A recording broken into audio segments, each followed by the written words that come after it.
വിശുദ്ധ ഖുർആൻ റസൂലുള്ളാഹി സ്വല്ലല്ലാഹു അലൈഹി വസല്ലമക്ക് രണ്ട് പ്രധാനപ്പെട്ട ദൗത്യങ്ങൾ വിശദീകരിക്കുന്നുണ്ട്. ആ രണ്ട് ദൗത്യം പൂർത്തീകരിച്ചിട്ടാണ് ലോകത്തോട് റസൂലുള്ളാഹി സ്വല്ലല്ലാഹു അലൈഹി വസല്ലമ യാത്ര പറഞ്ഞത്. ഒന്നാമത്തെ ദൗത്യം, പ്രവാചകന്റെ ഒന്നാമത്തെ ലക്ഷ്യമായിക്കൊണ്ട് ഖുർആൻ പറഞ്ഞത്, എന്തിനാണോ ഇങ്ങോട്ട് അയച്ചത്, ഈ റിസാലത്ത്, ഈ പ്രവാചകത്വം ജനങ്ങളിലേക്ക് ഒരു കുറവും പറ്റാതെ ജനങ്ങളിലേക്ക് എത്തിക്കുക. യാ അയ്യുഹർ റസൂൽ ബല്ലിഗ് മാ ഉൻസില ഇലൈക മിർ റബ്ബിക്, റസൂലേ, താങ്കൾക്ക് താങ്കൾ റബ്ബ് അവതരിപ്പിച്ചു തന്ന ഈ സന്ദേശം, ഈ വഹ്യ് ജനങ്ങൾക്ക് താങ്കൾ എത്തിച്ചു കൊടുക്കുക എന്നതാണ്. അപ്പൊ പ്രവാചകനെ സംബന്ധിച്ചിടത്തോളം പ്രവാചകൻ ഒരു ദൂതനാണ്, റസൂലാണ്. ആരുടെ?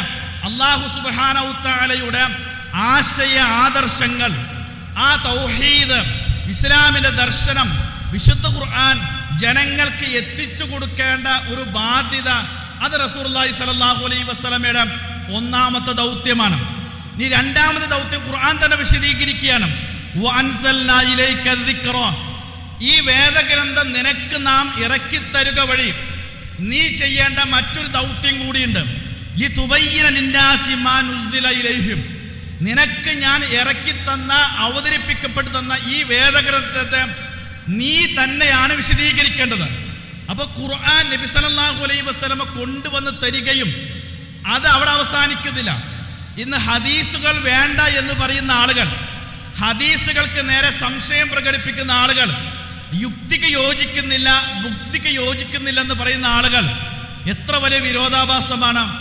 ഈ ഖുർആൻ കൊണ്ടുവന്ന വ്യക്തിയെ ഖുർആൻ സ്വീകരിക്കും. ഖുർആൻ കൊണ്ടുവന്ന വ്യക്തിയുടെ വാക്കുകൾ സ്വീകാര്യോഗ്യമല്ല എന്ന് എന്തർത്ഥത്തില് പറയാം? ആ വ്യക്തി തന്നെയാണ് ഖുർആൻ കൊണ്ടുവന്നത്. ആ ഖുർആനെ സ്വീകരിക്കുന്ന ആളുകൾ, ആ ഖുർആൻ കൊണ്ടുവന്ന തന്ന വിശ്വസ്തനായ ഒരു പ്രവാചകന്റെ വചനങ്ങൾക്ക് ആധികാരികത ഇല്ല എന്ന് പറയാൻ എന്ത് ധാർമ്മിക? പരിശുദ്ധ ഖുർആനിന്റെ പഠനവുമായി ബന്ധപ്പെട്ട ചർച്ചകൾ നടക്കുന്നതിനിടയിലാണ് ഇസ്ലാമിലെ ആധികാരികമായ രണ്ടാം പ്രമാണമായ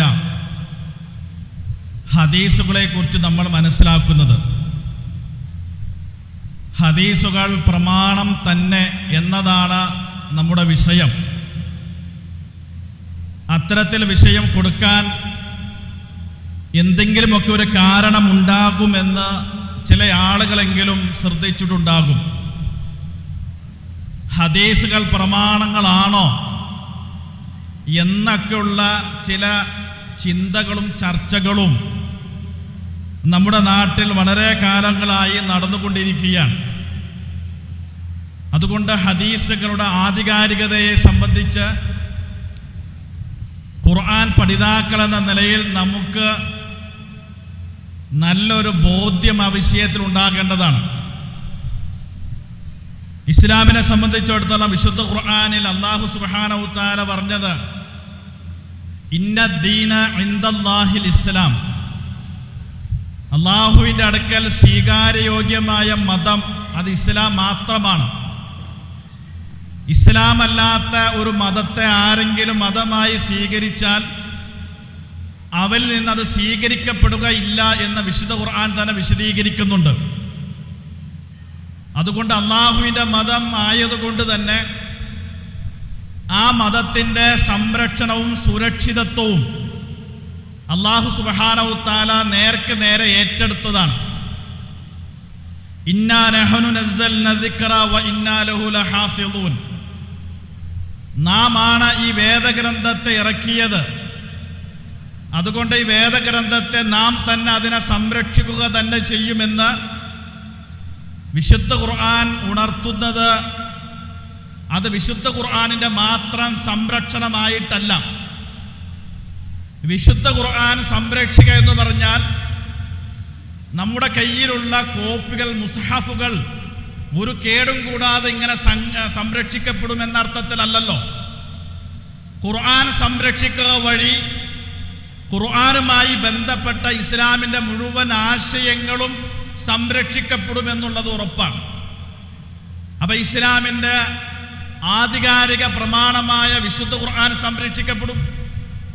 ഇസ്ലാമിൻ്റെ സംരക്ഷണത്തിനൊപ്പം അതിൻ്റെ ആധികാരിക പ്രമാണമായ രണ്ടാം പ്രമാണമായ റസൂലുള്ളാഹി സ്വല്ലല്ലാഹു അലൈഹി വസല്ലമയുടെ ഹദീസുകളും സംരക്ഷിക്കപ്പെടും. അപ്പോൾ അതുകൊണ്ട് ഖുർആനിൻ്റെ സംരക്ഷണം എത്ര കണ്ട് വിശുദ്ധ ഖുർആൻ ഏറ്റെടുത്തിട്ടുണ്ടോ അതുപോലെ തന്നെയാണ് പ്രവാചക തിരുമേനി സല്ലല്ലാഹു അലൈഹി വസല്ലമയുടെ വചനങ്ങളും ഹദീസുകളും ആ സംരക്ഷണവും സുരക്ഷിതത്വവും ഉണ്ട് എന്ന് നമ്മൾ തിരിച്ചറിയണം. എന്താണ് ഹദീസുകൾ, എന്താണ് സുന്നത്ത് എന്ന് നമ്മൾ ചെറിയ രൂപമെങ്കിലും നമ്മൾ മനസ്സിലാക്കണം. സുന്നത്ത് എന്ന് അതിൻ്റെ സാങ്കേതികമായ അർത്ഥതലത്തിൽ പറയുന്നത് മാ റുഫിയ ഇല നബി സല്ലല്ലാഹു അലൈഹി വസല്ലമ, റസൂലുള്ളാഹി സല്ലല്ലാഹു അലൈഹി വസല്ലമയ്ക്ക് ചേർത്തി പറയുന്ന, പ്രവാചകനുമായി ബന്ധപ്പെട്ട് പ്രവാചകനിലേക്ക് ചേർത്തി പറയുന്ന എല്ലാ കാര്യങ്ങൾക്കും സാങ്കേതിക ഭാഷയിൽ സുന്നത്ത് എന്നാണ് വിശദീകരിക്കപ്പെടുക. അതുപോലെ പ്രവാചകന്റെ വചനങ്ങൾ മർഫൂഇൻ ഇല നബി സല്ലല്ലാഹു അലൈഹി വസല്ലമ മിൻ അഖ്വാലിഹി വഅഫ്ആലിഹി വമാ അഹമ്മ ബിഹി, നബി സല്ലല്ലാഹു അലൈഹി വസല്ലമയ്ക്ക് ചേർത്തി പറഞ്ഞുകൊണ്ട് പ്രവാചകന്റെ വചനങ്ങൾ, പ്രവാചകന്റെ പ്രവൃത്തികൾ, പ്രവാചകന്റെ ആഗ്രഹങ്ങൾ ഇവയൊക്കെ പ്രവാചകനിലേക്ക് ചേർത്തി പറയുകയാണെങ്കിൽ അതിനാണ് ഹദീസുകൾ എന്ന സാങ്കേതികമായുള്ള അതിൻ്റെ ഏറെ ചുരുങ്ങിയ വിശദീകരണം നമ്മൾ തിരിച്ചറിയേണ്ടതാണ്. പ്രവാചക തിരുമേനി സല്ലല്ലാഹു അലൈഹി വസല്ലമയ്ക്ക് അതിനു മുമ്പ് വന്ന പ്രവാചകന്മാർക്കും അല്ലാഹു സുബ്ഹാനഹു തആല നൽകിയ ചില സുരക്ഷിതത്വമുണ്ട്, സംരക്ഷണമുണ്ട്. ഒന്നാമത്തത്, ലോകത്ത് വന്ന എല്ലാ പ്രവാചകന്മാരും മഅസൂമീങ്ങളാണ്, 100% പാപമുക്തരാണ്. എല്ലാ പ്രവാചകന്മാരും മഅസൂമികളാണ് എന്നാണ് ഇസ്ലാമിൻ്റെ ആധികാരിക ശബ്ദം. രണ്ടാമത് പറഞ്ഞു, പ്രവാചകന്മാരെ സംബന്ധിച്ചിടത്തോളം എല്ലാ പ്രവാചകന്മാരും ശാരീരികമായും സുരക്ഷിതരാണ്, സംരക്ഷണമുണ്ട്. വല്ലാഹു യഅസിമുക മിനന്നാസ്, നബി സല്ലല്ലാഹു അലൈഹി വസല്ലമയോട് ഖുർആൻ പറഞ്ഞു, അല്ലാഹു ജനങ്ങളിൽ നിന്ന് താങ്കളെ സംരക്ഷിക്കുമെന്നാണ്. പ്രവാചകന്മാർക്ക് മാത്രമുള്ള ഒരു സംരക്ഷണമുണ്ട് ശാരീരികമായി എന്ന് പറഞ്ഞാൽ, ഒരൊറ്റ പ്രവാചകന്മാരും സൃഷ്ടിപരമായി ശാരീരികമായി ഏതെങ്കിലും തരത്തിലുള്ള ദൗർബല്യങ്ങളോ കുറവുകളോ ഉള്ളവരായിരുന്നില്ല എന്നർത്ഥം. എല്ലാ നിലക്കും പൂർണ്ണനായ മനുഷ്യരായിരുന്നു പ്രവാചകന്മാർ എന്നാണ് വിശുദ്ധ ഖുർആൻ പഠിപ്പിക്കുന്നത്. അതുകൊണ്ട് ആ ഒരു സൃഷ്ടിപരമായ സംരക്ഷണവും സുരക്ഷിതത്വവും എല്ലാ പ്രവാചകന്മാർക്കും ഉള്ളതുപോലെ മഹാനായ റസൂലുള്ളാഹി സ്വല്ലല്ലാഹു അലൈഹി വസല്ലമയ്ക്കുമുണ്ട് സുരക്ഷിതത്വം. റസൂലുള്ളാഹി സ്വല്ലല്ലാഹു അലൈഹി വസല്ലമയ്ക്ക് ഒരു ജൂത സ്ത്രീ പ്രവാചകനെ വധിക്കാൻ വേണ്ടി വിഷം നൽകിയ ചരിത്രമുണ്ട്.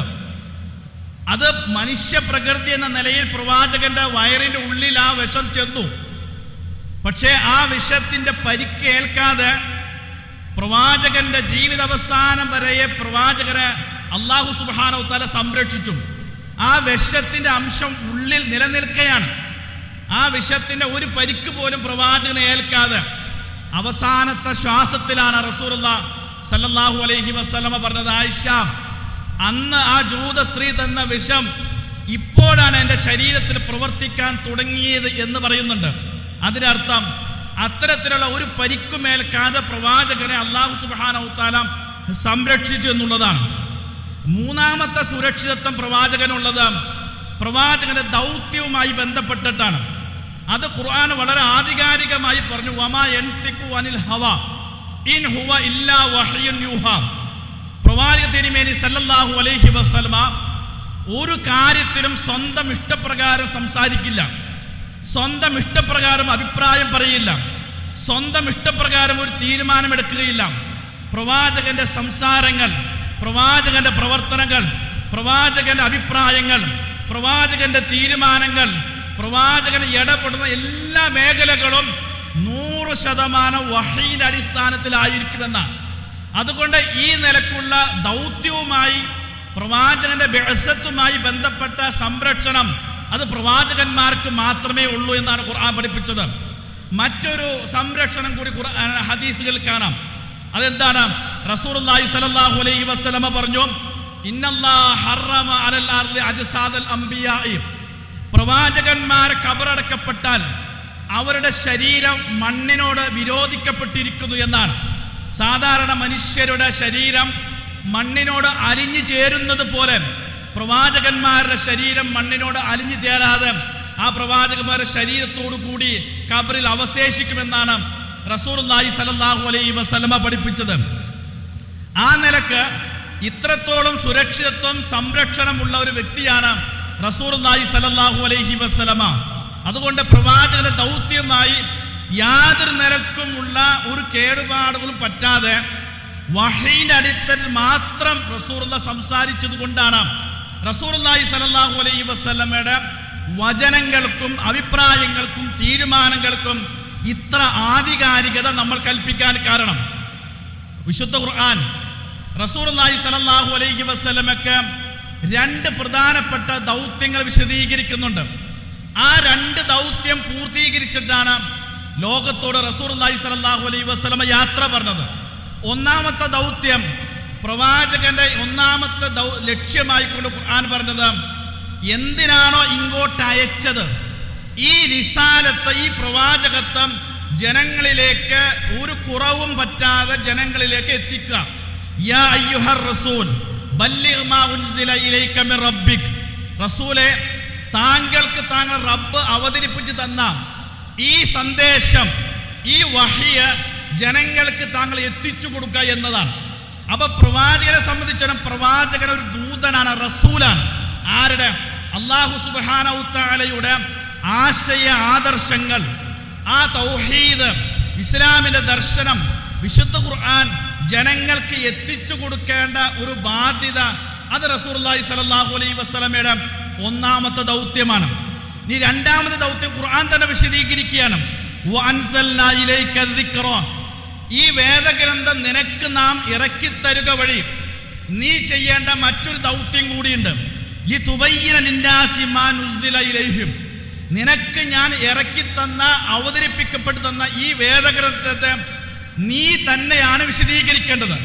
അപ്പൊ ഖുർആൻ നബി സല്ലല്ലാഹു അലൈഹി വസല്ലമ കൊണ്ടുവന്ന് തരികയും അത് അവിടെ അവസാനിക്കുന്നില്ല.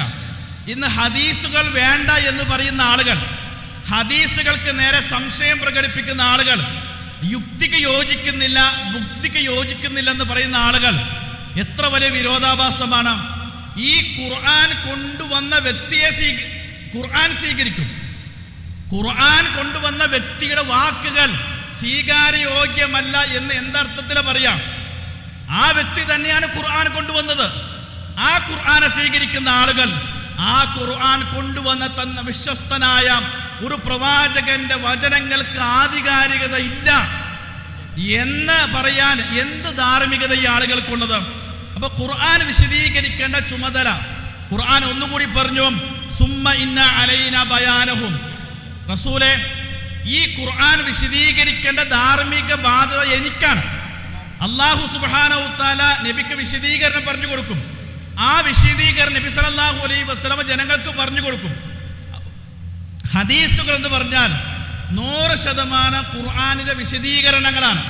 ആ വിശദീകരണം നടത്തുന്ന ചുമതല റസൂലുള്ളാഹി സ്വല്ലല്ലാഹു അലൈഹി വസല്ലമയ്ക്ക് ഉള്ളത് കൊണ്ടാണ്. റസൂലുള്ളാഹി സ്വല്ലല്ലാഹു രണ്ട് വചനങ്ങൾ, സല്ലു കമാ റഅയ്തുമൂനി ഉസല്ലിം, ജനങ്ങളെ ഞാൻ എങ്ങനെ നമസ്കരിക്കുന്നത് നിങ്ങൾ കണ്ടോ, നിങ്ങൾ അങ്ങനെ നമസ്കരിക്കണമെന്നാ. നിങ്ങൾ ആലോചിച്ച് നോക്കും, റസൂലുള്ളാഹി സ്വല്ലല്ലാഹു അലൈഹി വസല്ലമ നമസ്കാരം എങ്ങനെയാ പഠിപ്പിച്ചത്? നമ്മുടെ നാട്ടിൽ പഠിപ്പിക്കുന്നത് പോലെ നമസ്കാരത്തിന് ഇത്ര ഷർത്ത്, ഇത്ര ഫർള്, ഇത്ര സുന്നത്ത്, അങ്ങനെ ഒന്നും റസൂലുള്ളാഹി പഠിപ്പിച്ചിട്ടില്ലല്ലോ. റസൂലുള്ളാഹി സ്വല്ലല്ലാഹു അലൈഹി വസല്ലമ ജനങ്ങൾക്ക് അഭിമുഖമായി നിന്നുകൊണ്ട് പ്രവാചകൻ നിസ്കരിച്ചു. പ്രവാചകൻ എങ്ങനെയാണോ നമസ്കരിക്കുന്നത് അവർ കണ്ടു. ആ കണ്ടതുപോലെ അവർ ഫോളോ ചെയ്തതാണ്. എന്ന് പറഞ്ഞാൽ നബി സല്ലല്ലാഹു അലൈഹി വസല്ലമ നെഞ്ചത്ത് കൈ കെട്ടണമെന്ന് പറയാതെ അവർ കണ്ടു. എങ്ങനെ? പ്രവാചകൻ നമസ്കരിച്ചപ്പോൾ നെഞ്ചത്താണ് കൈ വച്ചത്. അത് സഹാബത്ത് കണ്ടു, പിന്നെ ചോദിച്ചില്ല, അത് തുടർന്നു. അപ്പൊ റസൂലുള്ളാഹി സ്വല്ലല്ലാഹു അലൈഹി വസല്ലമ എങ്ങനെ നമസ്കരിച്ചോ അങ്ങനെ അവർ തുടർന്നു. ഹജ്ജിനെ കുറിച്ച് പറഞ്ഞു, ഖുദു അന്നി മനാസിക്കക്കും, നിങ്ങൾ ഹജ്ജിന്റെ കർമ്മങ്ങൾ എന്നിൽ നിന്നാണ് സ്വീകരിക്കേണ്ടത്. ഈ ഖുർആൻ മതി എന്ന് പറയുന്ന ആളുകൾ നിങ്ങൾ ആലോചിച്ച് നോക്കും, ഹജ്ജിന് പോകുമ്പോൾ ഹജ്ജിന് ഇഹ്റാം വസ്ത്രം ഇന്ന വസ്ത്രമാണെന്ന് ഖുർആനിൽ എവിടെയാണുള്ളത്? പാൻറ്റും ഷർട്ടും ഇട്ട് ഒരാൾ ഹജ്ജിന് പോയാൽ അയാളുടെ ഹജ്ജിന് സ്വീകാര്യത നിങ്ങൾ മനസ്സിലാക്കുക. ഖുർആൻ വേണമല്ലോ. അപ്പൊ ഇഹ്റാമിന്റെ വസ്ത്രം കേവലമായി എടുത്താൽ മതി. ഹജ്ജ് പറഞ്ഞുകൊണ്ട് ഞാൻ പറഞ്ഞത് മാത്രമേ ഉള്ളൂ. അപ്പൊ ഹജ്ജിന്റെ എല്ലാ കർമ്മങ്ങളും അതിന്റെ ആദ്യം മുതൽ അവസാനം വരെ റസൂലുള്ളാഹി സ്വല്ലല്ലാഹു അലൈഹി വസല്ലം ഹജ്ജ് ചെയ്യുന്നത് സഹാബത്ത് കണ്ടു. ആ കണ്ടത് അതുപോലെ അവർ പിന്തുടർന്ന് ജീവിക്കുകയെ ചെയ്തതെന്നർത്ഥം. അതാണ് ഹജ്ജിനെ സംബന്ധിച്ചിടത്തോളം റസൂലുള്ളാഹി സ്വല്ലല്ലാഹു അലൈഹി വസല്ലം വിശദീകരണം. അപ്പൊ ഖുർആൻ വിശദീകരിക്കേണ്ട ചുമതല ഉള്ളത് കൊണ്ട് ആ ഖുർആന്റെ വിശദീകരണമാണ് പ്രവാചകൻ സല്ലല്ലാഹു അലൈഹി വസല്ലമയുടെ വചനങ്ങൾ. രണ്ടാമത്തത്, ഇവിടെ വിശുദ്ധ ഖുർആനിലെ 10 സ്ഥലത്ത്, നിങ്ങൾ ഇത് ശരിക്കും മനസ്സിലാക്കണം. വിശുദ്ധ ഖുർആനിൽ 10 സ്ഥലത്ത് പറഞ്ഞ സംഗതിയുണ്ട്. എന്തായിരുന്നു പ്രവാചകൻ ആ സമൂഹത്തിൽ ചെയ്തത്? യുഅല്ലിമുഹുൽ കിതാബ വൽ ഹിക്മത, വേദഗ്രന്ഥവും ജ്ഞാനവും ഹിക്മത്തും പഠിപ്പിച്ചതാണ്. ഇമാം ഷാഫി റഹ്മത്തുള്ളാഹി അലൈഹിക്ക് അർ-റിസാല എന്ന പേരിൽ ഒരു ലഘുലേഖയുണ്ട്. അത് വളരെ ആധികാരികമായ ഒരു ലഘുലേഖയാണ്. ഇമാം ഷാഫി റഹ്മത്തുള്ളാഹി ആകുമ്പോൾ അതിനൊരു ആധികാരികത ഉണ്ടാവില്ല. അർ-റിസാലയിൽ ഇമാം ഷാഫി റഹ്മത്തുള്ളാഹി പറഞ്ഞ സംഗതിയുണ്ട്. ഖുർആനിലെ 10 സ്ഥലത്ത് വേദഗ്രന്ഥം പഠിപ്പിച്ചു എന്ന് പറഞ്ഞതിന്റെ ഉടനെ ആ വേദഗ്രന്ഥത്തോട് ചേർത്തി പറഞ്ഞത് ഹിക്മത്താണ്. അത് നമ്മുടെ ഭാഷയിൽ പറഞ്ഞ യുക്തി എന്നല്ലല്ലോ, ജ്ഞാനം എന്ന് മലയാളത്തിൽ പറഞ്ഞാലും ശരി. ഇമാം ഷാഫിയെ പോലെയുള്ള അഹ്ലുസുന്നയുടെ തലയെടുപ്പുള്ള ആധികാരിക പണ്ഡിതന്മാർ പറഞ്ഞു ആ ഹിക്മത്ത് എന്ന് പറഞ്ഞാൽ ആ സുന്നത്തി നബി സല്ലല്ലാഹു അലൈഹി വസല്ലമ, അത് റസൂലുള്ളാഹി സ്വല്ലല്ലാഹു അലൈഹി വസല്ലമയുടെ ചര്യയാണെന്ന് അർത്ഥം. അപ്പോൾ 10 സ്ഥലത്ത് കിതാബ് വിശുദ്ധ ഖുർആനോട് ചേർത്തി പറഞ്ഞ എല്ലാ ഹിക്മത്തും, ചേർത്തി പറയാത്ത ഹിക്മത്തിന് വേറെ അർത്ഥം കേട്ടോ. ഖുർആനിനോട് ചേർത്തി പറഞ്ഞ എല്ലാ ഹിക്മത്തിന്റെ ഉദ്ദേശം അത് റസൂലുള്ളാഹി സ്വല്ലല്ലാഹു അലൈഹി വസല്ലമയുടെ സുന്നത്താണ്. അതുകൊണ്ട് ഖുർആനിനുള്ള ആധികാരികത ഉള്ളതുപോലെ വിശുദ്ധ റസൂലുള്ളാഹി സ്വല്ലല്ലാഹു അലൈഹി വസല്ലമയുടെ വചനങ്ങൾക്കും ആധികാരികതയുണ്ട് എന്നാണ് ഈ ആയത്ത് വിശദീകരിച്ചുകൊണ്ട് ഇമാം ഷാഫി റഹിമഹുല്ലാഹയെ പോലെയുള്ള പൂർവികരായ ആളുകൾ, പണ്ഡിതന്മാർ വിലയിരുത്തിയത്. ഇനി വിശുദ്ധ ഖുർആൻ വിശ്വാസികൾ എന്ന നിലയിൽ നമ്മളോട് എന്ത് സമീപനങ്ങൾ സ്വീകരിക്കണമെന്ന് ഖുർആന്റെ ആയത്തുകൾ മാത്രം ഞാൻ നിങ്ങളുടെ മുമ്പിൽ പരാമർശിക്കുകയാണ്. അല്ലാഹു സുബ്ഹാനഹു വ തആല പറയാണ്, ഞാൻ ഈ ആയത്തുകൾ ഉദ്ധരിക്കുന്നത് എത്ര കൃത്യമായിട്ട് അതിന്റെ വാചക ഘടന എന്ന് തിരിച്ചറിയാനാണ്.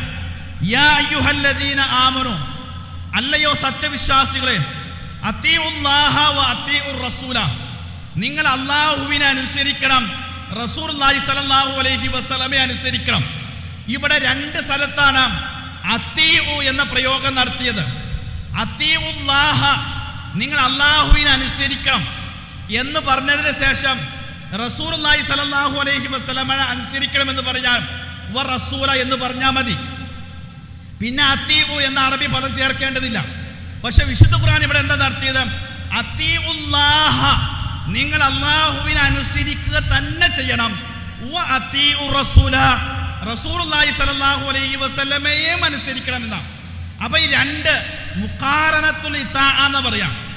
2 ഇത്താഅത്ത്, അനുസരണം 2 പേരിലും പ്രയോഗിച്ചത് കൊണ്ട് അല്ലാഹു സുബ്ഹാനഹു വ തആല നബി സല്ലല്ലാഹു അലൈഹി വസല്ലമയെ ജീവിതത്തിൽ നിരുപാധികം പിന്തുടരണം എന്നതാണ് അതിന്റെ മഅന എന്ന ആശയം.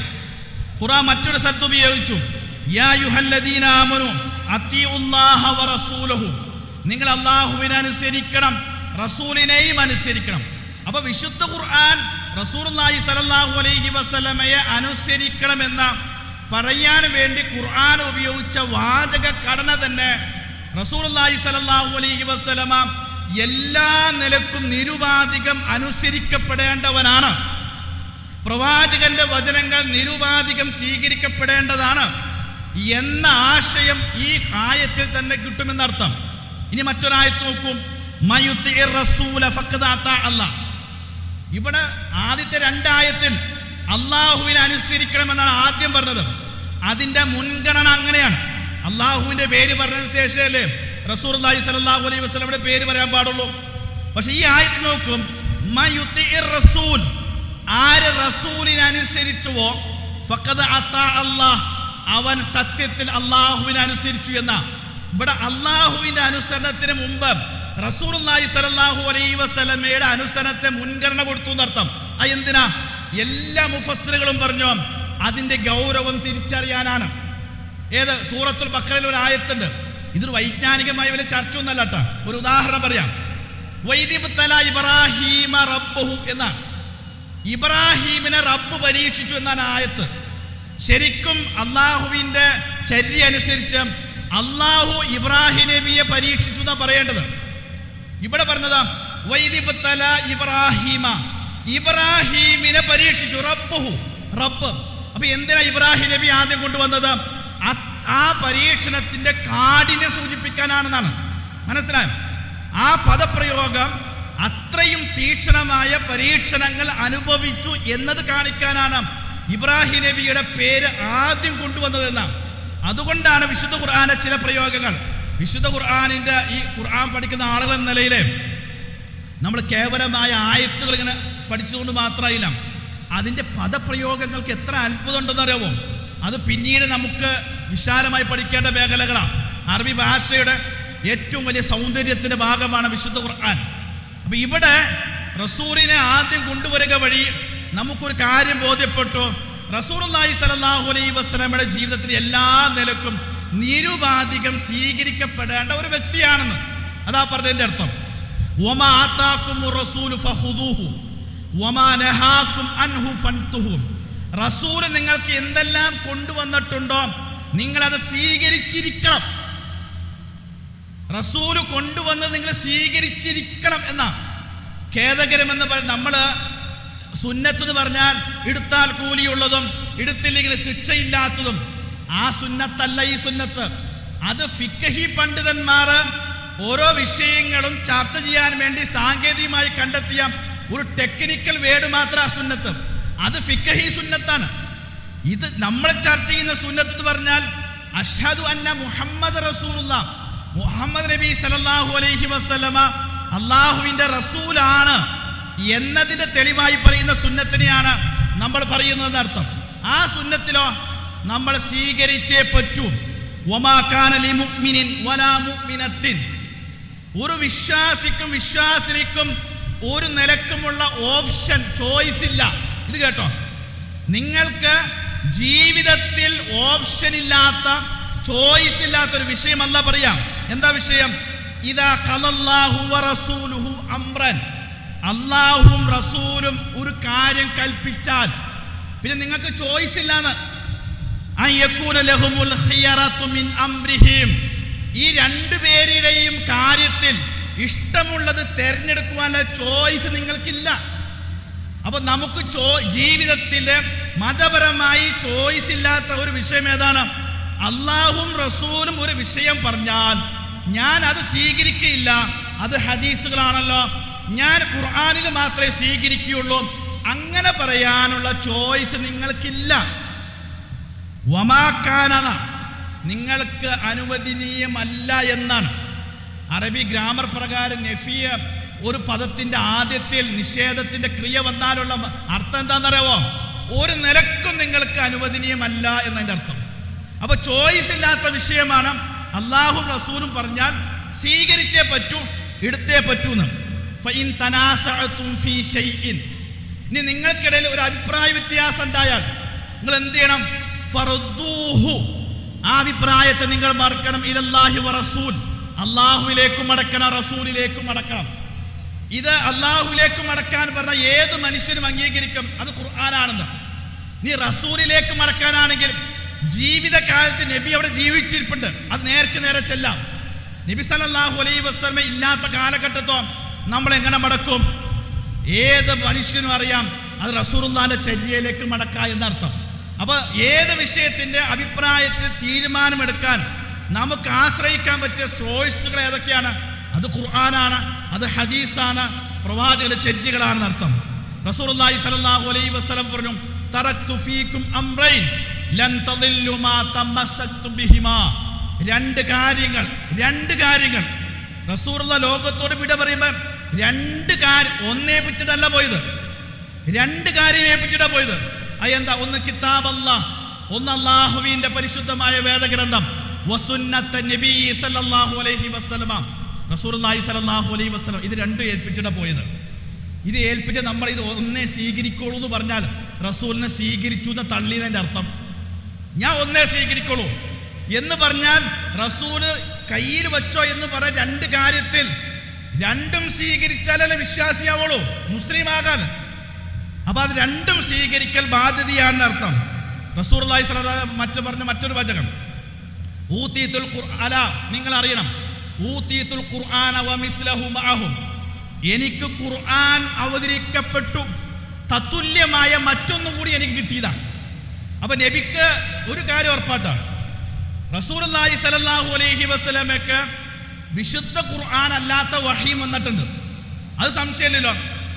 ഇനി അതല്ല, റസൂലുള്ളാഹി സ്വല്ലല്ലാഹു അലൈഹി വസല്ലമക്ക് വന്ന വഹി മുഴുവനും ഖുർആനിലുണ്ടെന്ന് ലോകത്ത് ഏതെങ്കിലും ഖുർആന്റെ എതിരാളികൾ പറയും. നബി സല്ലല്ലാഹു അലൈഹി വസല്ലമക്ക് വന്ന വഹി എല്ലാം ഖുർആനിലുണ്ടോ? അല്ല. ഖുർആനായിട്ട് വന്ന വഹി മാത്രമേ ഖുർആനിലുള്ളൂ. ഖുർആൻ അല്ലാത്ത വഹി വന്നിട്ടുണ്ട്. ആ വഹി എവിടെയാണ്? ആ വഹിയാണ് ഹദീസുകൾ. ഇപ്പൊ ഖിബല മാറ്റി, ആദ്യത്തെ ഖിബല ബൈത്തുൽ മുഖദ്ദസാണ്. അത് ബൈത്തുൽ മുഖദ്ദസിൽ നിന്ന് തിരിയാൻ, നീ ബൈത്തുൽ മുഖദ്ദസിലേക്ക് തിരിഞ്ഞു നമസ്കരിച്ചോ എന്ന് ഖുർആൻ ഒരു സ്ഥലത്തുമില്ല. അത് എവിടെ ഉള്ളത്? അത് വഹി കിട്ടിയിട്ടുണ്ടല്ലോ, ആ വഹി ഖുർആനില്ല. അപ്പൊ ഖുർആനിലല്ലാത്ത വഹിയും റസൂലുള്ളാഹി സ്വല്ലല്ലാഹു അലൈഹി വസല്ലമക്കും വന്നിട്ടുണ്ട് എന്നതാണ് നമ്മെ പറയുക. അത് എവിടെയാണ്? അത് പ്രവാചക ഹദീസുകളാണ്. അപ്പൊ ഞാൻ പറഞ്ഞതിന്റെ ചുരുക്കം എന്ന് പറഞ്ഞാൽ ഹദീസുകൾ പ്രമാണങ്ങൾ തന്നെയാണ്. ഒന്നാം പ്രമാണം വിശുദ്ധ ഖുർആൻ തന്നെയാണ്. രണ്ട്, വിശുദ്ധ ഖുർആന്റെ ആധികാരികമായ വിശദീകരണമായ റസൂലുള്ളാഹി സ്വല്ലല്ലാഹു അലൈഹി വസല്ലമയുടെ വചനങ്ങളും. ഞാൻ അവസാനിപ്പിക്കുകയാണ്. ഞാൻ ആമുഖമായി ഓതി വെച്ചാൽ ഇത് കൂടുതൽ പഠിക്കുവാൻ നിങ്ങൾ അവസരം കണ്ടെത്തണം.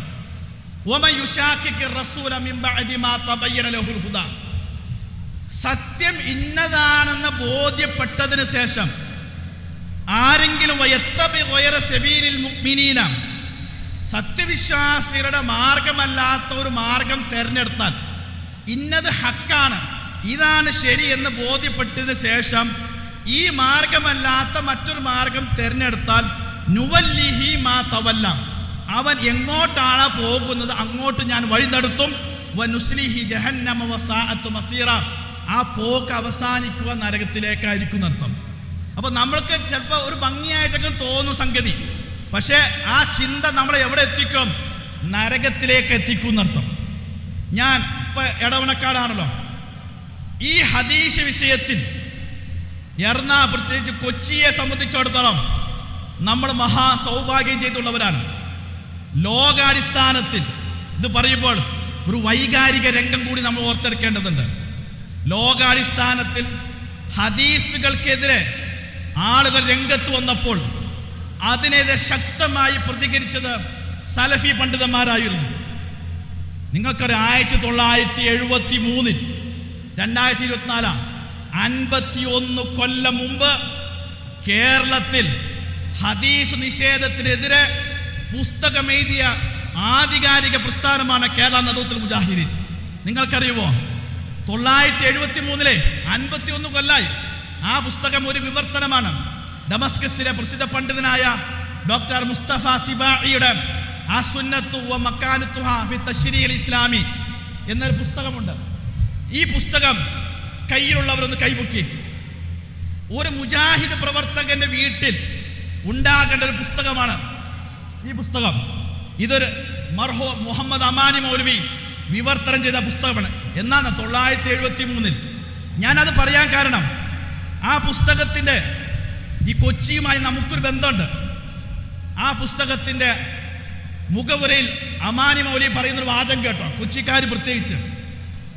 ഇതിൻ്റെ കരട് കോപ്പി എഴുതിക്കൊണ്ടിരിക്കുമ്പോൾ തന്നെ ഉദാര മനസ്കരും ഗുണകാംക്ഷികളുമായ ചില മാന്യ വ്യക്തികൾ ഇതിൻ്റെ പ്രസിദ്ധീകരണത്തിലും മറ്റും സഹായ സന്നദ്ധ പ്രകടിപ്പിച്ച് എന്നെ പ്രോത്സാഹിപ്പിച്ചു. അമാനി മൗലവി പറയാം, അവരുടെ സതുദ്ദേശത്തിന് നന്ദി പറയുകയും അള്ളാഹു അവരുടെ സതുദ്ദേശത്തിന് പ്രതിഫലം നൽകുമാറാകട്ടെ എന്ന് പ്രാർത്ഥിക്കുന്നു. അത് അവസാനിച്ച ഉടനെ കൊച്ചി മുജാഹിദ് ട്രസ്റ്റ് ചെയർമാനും ഉദാരമതിയും സമുദായ തൽപരനും കേരളത്തിൽ ഇസ്ലാഹി പ്രസ്ഥാനങ്ങളിൽ നേതൃത്വം നൽകിയിരുന്ന മതസ്നേഹിയുമായ ജനാബ് സാലെ മുഹമ്മദ് ഇബ്രാഹിം സേട്ടു സാഹിബ് അത് നമുക്ക് പ്രസിദ്ധീകരിക്കാം എന്ന് ഏറ്റുപറഞ്ഞു. അള്ളാഹുവിന് ധാരാളം സ്തുതി എന്നാണ്. നോക്കൂ, ഈ പുസ്തകം ഇറങ്ങിയപ്പോൾ ഇത് പ്രസിദ്ധീകരിക്കാൻ ധൈര്യം കാണിച്ചത് കൊച്ചിയിലെ ആളുകളാണ്.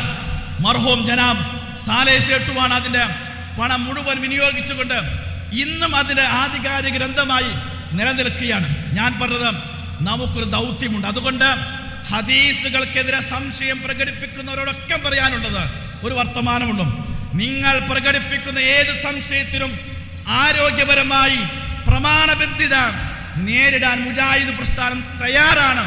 ഏത് രംഗത്തും ഞങ്ങൾ തയ്യാറാണെന്ന് അറിയിച്ചുകൊണ്ട് അല്ലാഹു സുബ്ഹാനഹു വ തആല ഈ കൂട്ടായ്മയെ അനുഗ്രഹിക്കുമാറാകട്ടെ. വആഖിറു ദഅവാന അൽഹംദുലില്ലാഹി റബ്ബിൽ ആലമീൻ. അസ്സലാമു അലൈക്കും വറഹ്മത്തുള്ളാഹി വബറകാതുഹു.